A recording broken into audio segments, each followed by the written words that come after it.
Today we're discussing the oral language development of 5 and 6 year olds.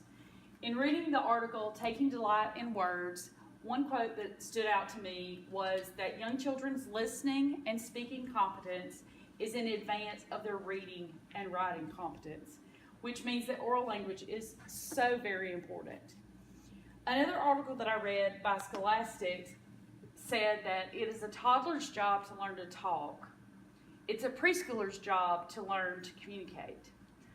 This means it's super important for their oral language development at this age. Some of the milestones and developmentally appropriate items for 5 to 6 year olds to watch for are they begin to sound more like adults. They are extremely articulate, except maybe for their L's, R's, and SH sounds. They're super fun to talk to, and they become much more interesting and delightful for adults to interact with. The vocabulary is always increasing. At this age, they can understand 20,000 receptive words. However, they are speaking up to 2,600 expressive words. They're very creative, and when they get nervous or uncomfortable, they'll use silly talk sometimes. They do enjoy shocking adults with curse words they've learned or bathroom talk. But they begin to move from fantasy talk to reality, and most importantly, they talk a lot. In and out. All right, so my part was what you can do at home and tips for parents.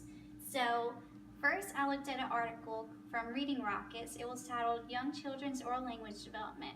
And a quote I really liked was, treat children as if they are conversationalists, even if they are not yet talking.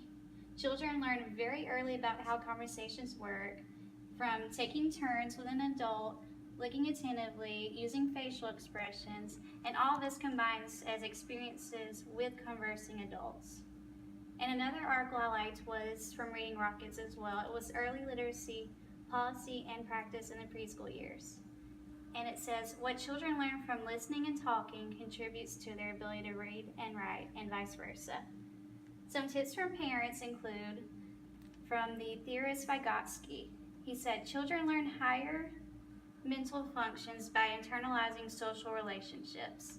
And adults direct children by providing them names of things. Then, as children become more competent, the adults around them gradually withdraw the amount of help they need to give. And this is also called the zone of proximal development. Also, adults should try not to focus on problems, such as the inability to pronounce words. And children really mostly outgrow things, so they don't need to focus on those problems unless if a child appears not to hear what others say, if a child is found to be difficult to understand, or is noticeably different in her or his communicative abilities from those in their age range. Then they'll need to seek advice from specialists in children's speech, language, and hearing. And that was also from Reading Rockets. So what can we do in the school to promote oral language? Children learn language from people who speak around them. Teachers can encourage interaction among the children. Holding conversations with your students can also help them with their language development. Text materials are not good to use to add new words to a child's vocabulary. Some things we can do when we are integrating this into our lessons. While reading a story to your students, teachers can show the children how they can change words to express the same thing that is happening. An example, the children ate all the cookies really quickly. Another way that you can say this would be the children devoured the cookies. Teachers can work with children at a small group table setting, showing them words that sound the same but can be used different ways. Example, tape the paper or tape the ball game, run around the house or run for office. Teachers should define the word you want children to know from the very start and allow children to map onto the correct meaning. So children can be stalled in oral language development due to many factors, such as literacy-poor environments, medical issues such as hearing and speech. This can create social anxiety with our children. It can cause miscommunication between them and their peers. It can cause self-esteem issues.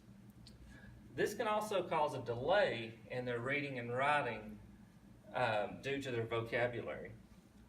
So teachers should pay special attention to children with these issues so that they ensure that they don't fall even further behind.